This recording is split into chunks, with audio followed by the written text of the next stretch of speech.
Okay, so I have created a slideshow for y'all. And my name is Kayley Wigley, and obviously I did my argument on debtors' prisons.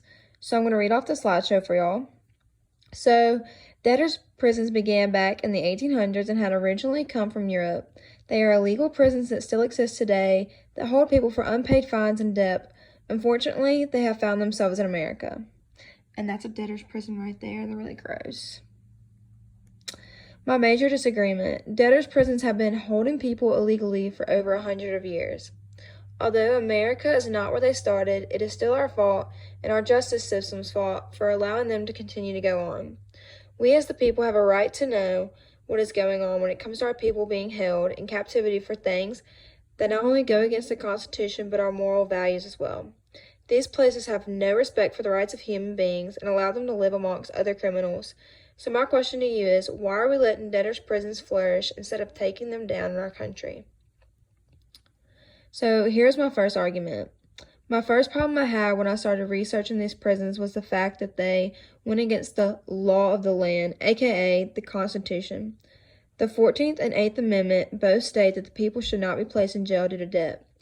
In today's time, they are placing a bunch of people in debt, and it's going through a loophole in our justice system.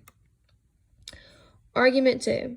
Another problem I have with debtors' prisons is the fact that they make it almost impossible for people to get out of them. They manipulate the justice system and find ways to give people fines while in jail for not being able to pay their debt. The reason they do this is so that they can make more money. There is a group of people called the ACUL affiliates who have been trying to shut these prisons down. They even have an article on their website right here. So if y'all can't see that website, here it is. Don't know if you're able to get it. And that's the ACLU logo. Now, argument 3. Now, my final and biggest disagreement I have with these prisons is the way that they treat these individuals. They allow them to be in prison with other prisoners, such as rapists and murderers.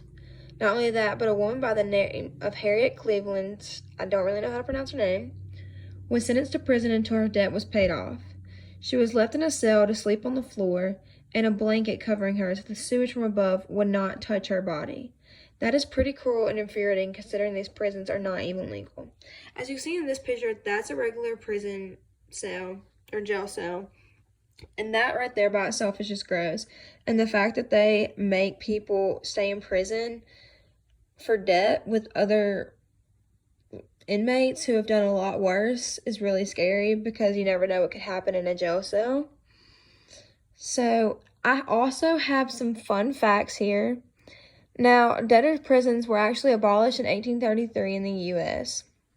As you can see, they're still going on, which is really sad.